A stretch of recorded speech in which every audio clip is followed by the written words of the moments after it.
talk today is entitled, "It's About Time." That's a phrase that can be taken several different directions, and that's what I'll do today, is take it a few different directions. We won't worry about what the "it" is, we'll just talk about the "about" and the "time" part. Do you ever ask yourself, what is this thing that we call life? What's the reason for it? Why are we here? Does anybody really know? And is anybody really there?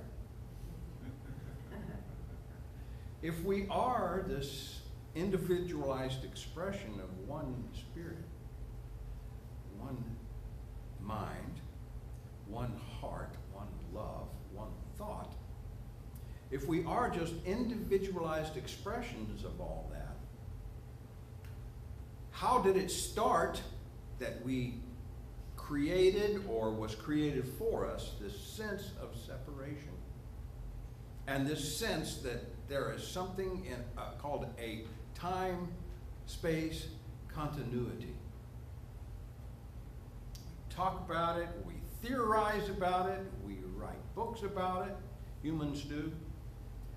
Stephen Hawking is doing a new series on what it means to be alive, and I'm really looking forward to that, learning more about that. In his definition, he says anyone with an intellect of any size can figure this out. Well, good luck. It's going to be quite a struggle. I've asked myself that question, and I know many of you are very thoughtful, and I've asked that question since you were children. Who am I? How did I get here? And what is here? What is this sense of time that we have that moves through our lives? Why is it that it can change depending on our emotion and our awareness? When we're a child and we feel the cold days coming on and we see the leaves fall off of all the trees, and Thanksgiving is gone, and we know that Christmas is right around the corner, and I mean that is the slowest corner when you're a child that could ever be. Tick, tock, tick, tock. Just waiting, all the different events that happen. I don't think they happen quite as much. There isn't quite the ritual that there used to be around family and community. Maybe there is in some areas. I hope so. I hope there is, because it was a wonderful time of all the different trappings that followed up to this time of opening presents and the joy and the anticipation and the glee that comes from the new bicycle or the camera or whatever it might be that one receives at Christmas time as a gift. Time seems to move so slowly during that time. So now here I am, and here you are, each one of us, and we say to ourselves, wow, it's already the year that we call 2016, which, by the way, I was never going to live to see at one point in my life. That's what I thought was going to happen. It seemed so far out there in the distance. And here I am. You may have had that same experience. I remember being in the second grade and figuring out how old I would be when the year 2000 came. And I was going to be 53 years old. And it didn't seem possible. Couldn't possibly get there. Time was going to end for me before that in my small view of life that I had at 6, 7, 8 years old. Time changes. Time takes on a different meaning, and it takes on a different way of viewing life. Time seems to speed up. Time seems to take on a different look, a different feel. Something different happens with it. Why is that? I guess one of the reasons is because we become preoccupied. We're busy. Busy people. We're not just a child watching the clock move, watching the second hand on the clock move. We're not doing that any longer. Most of the time. But at sometimes we do that. Now, if any of you have ever tried to make tapioca pudding, you know that it is a slow, low heat and a constant stirring.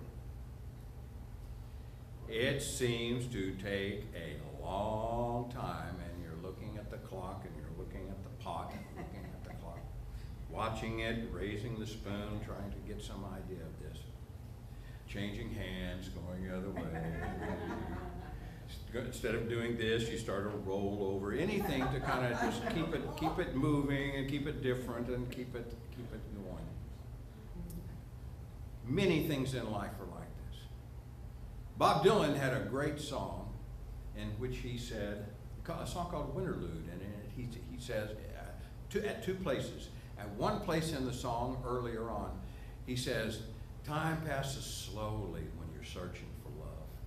And then the song moves on a little bit more and changes, the lyric changes so that goodness is happening in a person's life and they discover somebody or they discover some quality within themselves.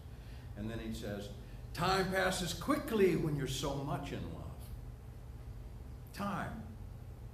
It is a constant in some degree, and in another one, it's so far from being constant, it's off the map in the way that it can be malleable to change for us, the way we view it. So time can be both objective and subjective. That's one way of looking at time. Another way of looking at time is, where do you live? Where is your consciousness? Not only do you have to ask yourself, why am I here? And what is this? But where is your consciousness at any given moment in time? Where is it? The reason I ask this is because I find myself doing this. I'm a time traveler. Aren't you? I go to the past. I look ahead into the future and put myself there. I lose track of now, and I live in one of those lands. Often find myself. Less and less often, but that was what I was most of my life, as a time traveler. And I think that most of us are. That's one of the things that makes time seem to pass more quickly as you're older, because you've had experiences and done certain things. How many of us commute? Drive from one place to another. The commute can be fast, it can be slow. But one of the things that happens on a commute is that we lose track of time and we lose track of place. That's an odd thing that happens within us because of our consciousness and our awareness of our surroundings and what's going on with us. We can daydream, be in the past, daydream, be in the future. We can do all of these things while this is occurring for us. Where is our sense of time when we're in the past? Where is our sense of time when we are projecting into the future? In some ways, that's really good. In some ways, it really is. You know, we talk about be in the now, be here now, be here now. That's a good thing to be. That's really good, and it's healthy for us spiritually and mentally and physically. But there are those who knock, put down, dwelling in the past or going into the future. I do that myself. The song that we sang today. I look no longer to the past, nor wait for future days, for with today my lot is cast. It's present joys I praise. That's really, really a good place to be. But we can't be in the now moment without having an honoring of our past and some excitement around our future.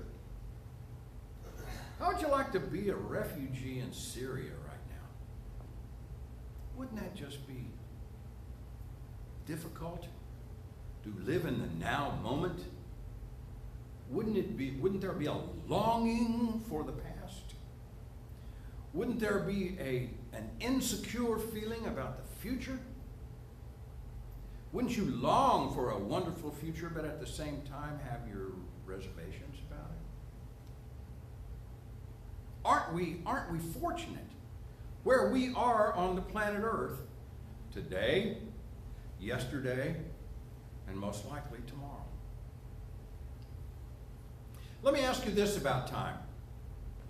Can you remember, some of you weren't even born yet, but if you were, can you remember where you were at the moment of John Fitzgerald Kennedy's assassination? That's a moment in time. Frozen. It's like a snapshot, click, that you put into your special portfolio of life. Now all of us can remember this, even Ian. Where were you the moment of September the 11th, 2001? Can you remember that? We can. There are moments that appear like snapshots. They're frozen in time in our minds. There are other moments that have happened that would just, like yesterday's newspaper.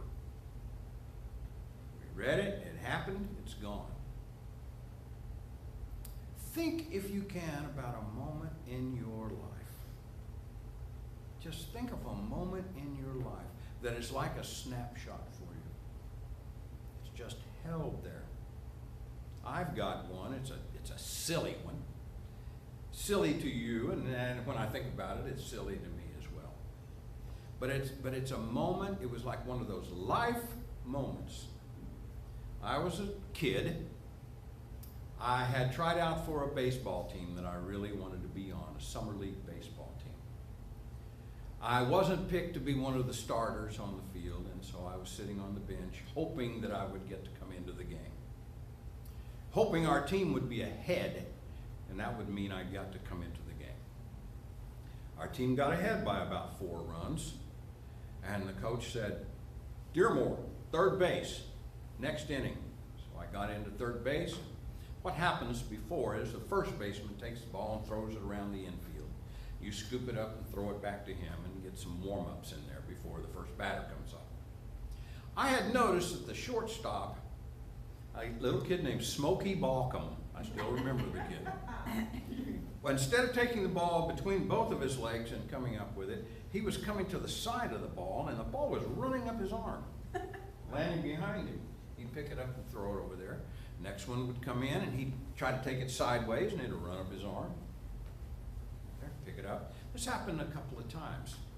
A voice inside my mind at this moment said, "Remember that. We're playing the game. There's already 1 out. They've got a runner on first base. The ball is hit to Smokey Balcom. Instead of backing him up, as I'm supposed to do, circle behind him in case the ball goes between his legs or something, I just stayed there. Because something inside me told me that ball's going to run up his arm." And it did. He came at it at that weird angle that he liked to catch balls at. Ran right up his arm, and I was just standing there. Click, and it was in my hand. One quick throw to second base, bam, out, over to first, double play. And for a kid at about 12, 13 years old, a double play is rare, hardly ever comes. But I was only able to do it because something ahead of time had told me, watch this. This is going to be important. That's a moment in time for me. By the way, because of that, coach runs out on the field, grabs me by the shoulders and telling me what a good play that was. And from then on, I was the third baseman on the team. Changed my entire life for that summer. Changed everything for me. One little thing that I happened to pay attention to in my mind changed my entire summer, changed an entire time for me, and left me with a memory of happiness, joy, conquering, the conquering hero daydream, all of these sorts of things. Time. It's all about time. It's about times we've had in our life. It's about what we do with the time we have. It's what we did with the time before and what we can do with that time in the now moment by looking back at it and saying, I made a mistake, won't do that again. Had a great time, never forget it. Whatever it might be. And we make judgments all around those things. And it becomes a part of our now experience that we can now project into the future. We are so fortunate that we live in this country. We are so fortunate that we live at this time in our lives. We truly are. The only thing that I can think of that's changed in sort of a negative way is that we can't use the excuse that we used to use by saying, I didn't have a dime or a quarter or whatever it was to put in to find a telephone to call home first. Or I couldn't find a telephone booth to call you, or that sort of thing. Can't use that excuse anymore. Why? Because time has progressed. People have progressed. Somebody, someplace, somewhere had in their mind, wouldn't it be fantastic if you had a telephone with you everywhere you went? Wouldn't that change things? Wouldn't we save time? Wouldn't things be wonderful if we did that? Okay, so I'm listening to a program on Saturday afternoon radio. And this person says, a company named Motorola came out with a telephone back in 1960-something, I can't remember now, 70-something. And it was 19 inches long. It weighed, I don't remember what it was, 14 pounds or something, It was a big phone. What was the cost of the telephone back then? And one guy said, $600. Another guy said, $900. They said the cost of that telephone was $3,900 back in that year. Times have changed. Wondrous things are occurring in the now in our lives. We are able to see and communicate with people we were never able to see and communicate with by Skype, by any number of things that seem so Dick Tracy. The little, TV watch and sort of that TV radio that he had, wrist radio, wrist TV. It got it. We have it. We have lived long enough to see these images in somebody else's mind come to be. It's all about time. And it's about time we recognize how important that is. It's important for us to recognize that where we live and what we have to appreciate is something that we really, really need to honor, be aware of, and say to ourselves at any given moment, this is not a bad time to be in. This is an excellent time to be in. It's all the matter of how I view it, how I take it on, what I do with it. To be Ian's age, to be in my 20s, and to know what I know now. Wouldn't that be grand? In some ways, I'm sure we all envy Ian to be he's in his 20s. And in another way, we're so glad we're not in our 20s because of the things that we've learned along the way and the things that have happened to us that are now so dear to us. So I ask each one of you, stay in the now moment, honor the past, and look forward to a bright, bright future, not only for yourselves, but for our world. It can happen, and it will happen. It will happen if we learn to honor and view time for what it truly is. The vehicle which carries our consciousness. The vehicle which carries our consciousness. The body is not what carries our consciousness. It's time. it moves it through. The body's changing. Time is a constant, moving on, and yet standing still. Quite a mystery, isn't it? Quite a mystery.